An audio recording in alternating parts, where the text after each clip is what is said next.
L'eunuque de l'empereur, en posant un simple regard sur le petit mendiant, fut pris de panique et tomba aussitôt à genoux. Le garçon, stupéfait, ne comprenait pas ce qui se passait, tandis que la femme, elle, pensa immédiatement que cela devait être lié à ce qui s'était passé 6 ans auparavant. Autrefois, elle travaillait comme servante au palais impérial. Un jour, un jeune homme ivre d'environ 20 ans l'avait entraîné dans une chambre. C'est ainsi que leurs destins s'étaient croisés. Le lendemain matin, la femme s'était enfuie précipitamment, ne sachant pas qui était ce jeune homme, mais consciente qu'elle serait sévèrement punie si l'affaire venait à être découverte. Quand l'empereur s'était réveillé, elle était déjà loin du palais. Plus tard, elle donna naissance à 2 enfants de l'empereur et mena une vie difficile loin de la cour. De son côté, l'empereur, durant ces 6 années, ne s'était épris d'aucune autre concubine. Sa mère, l'impératrice douairière, était chaque jour plus inquiète. Ce qu'elle ignorait, c'est que l'empereur n'avait jamais oublié cette femme plus âgée que lui de 10 ans. Même s'il se souvenait de son visage, il ne l'avait jamais retrouvée malgré 6 années de recherche. Mais il refusait d'abandonner. Un jour, voyant l'angoisse de la douairière, l'intendant proposa d'inviter 100 enfants au palais afin de distraire l'empereur et peut-être éveiller en lui un goût pour la paternité. La douairière accepta immédiatement,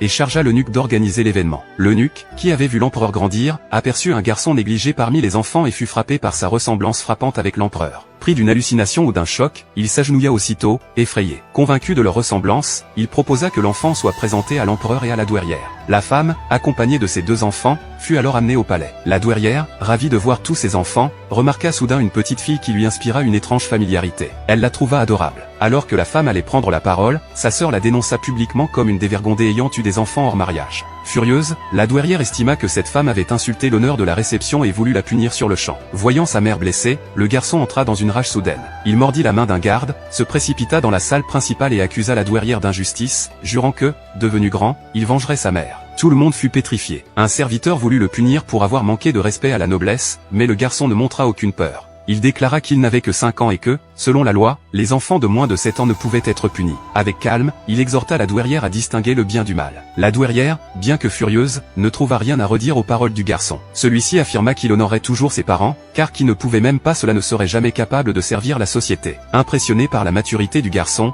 la douairière resta sans voix. Mais certains courtisans dirent qu'il était mal élevé, et les serviteurs suggérèrent qu'il fallait le punir. La douairière déclara alors que, sans la présence d'un père, un tel comportement était inévitable. Ces paroles touchèrent un point sensible chez le garçon, qui demanda à la douairière de se taire. Sa mère, prise de panique, couvrit aussitôt la bouche de son fils. Mais alors qu'un serviteur allait frapper l'enfant, la femme s'interposa pour encaisser le coup, suppliant la douairière d'épargner son fils et de la punir à sa place. Alors que la situation dégénérait, le garçon accusa la douairière d'être incompétente, indigne de la confiance du peuple. Ces paroles choquèrent tout le monde, y compris la douairière, qui se dit alors que ce garçon ressemblait étrangement à l'empereur. C'est à ce moment-là que l'empereur entra. La femme releva lentement la tête. Leurs regards se croisèrent, et l'empereur reconnut aussitôt cette femme qu'il cherchait désespérément depuis 6 ans.